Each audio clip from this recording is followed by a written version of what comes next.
लो, बस यही सावधान होना है, यही सम्यक दर्शन का प्रसम भाव लाना है। क्योंकि जो असत्य होता है वो बवंडर खड़ा करेगा। ये भैंसे के स्वभाव के होते हैं।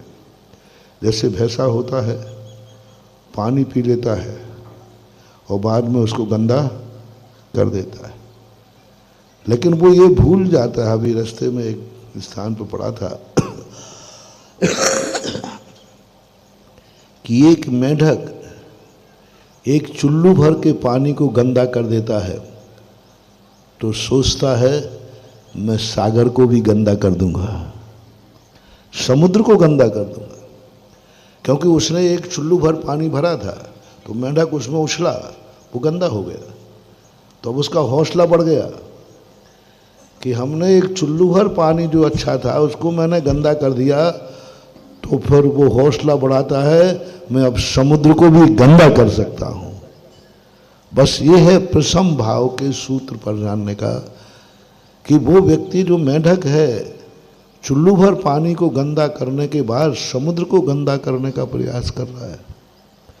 इसलिए जब कोई तुम्हें उत्तेजित करे, जब कोई तुम्हें तीख पे चढ़ाए, जब तुम्हें चुनौती दे, तब तुम्हें शांत रहना चाहिए। दुश्मन कितना भी बोले तुम शांत रहिए, क्योंकि सूर्य कितना भी तपे लेकिन वो समुद्र को सुखा नहीं सकता।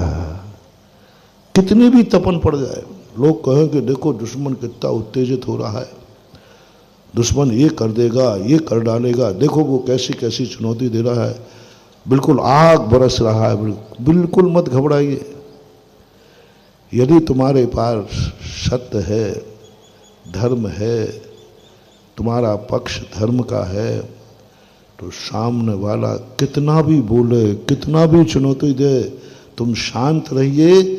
और उदाहरण याद रखिए, सूर्य कितना भी तपे, 48, 50, 100 कितना भी तपे, लेकिन वो समुद्र को सुखाने में सक्षम नहीं हो सकता।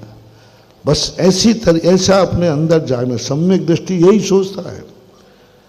सम्यक दृष्टि को भी प्रतिकूल मिलते हैं, सम्यक दृष्टि को धर्मात्मा को भी प्रतिकूल चुनौती देता है, प्रतिकूल वातावरण मिलते हैं। कभी कर्म चुनौती देता है, कर्म प्रतिकूल बन के आता है, कभी शरीर नौ कर्म बन के आता है, कभी सामने वाला दुश्मन भी चुनौती दे सकता है। तो उस समय सम्यक दृष्टि जीव को एक ही कहा, तुम शांत रहिए।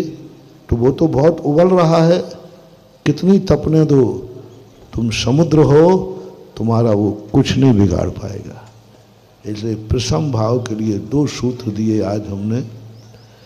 पहला सूत्र है, दुनिया को गंदे करने वाले लोग मेंढक के समान होते हैं।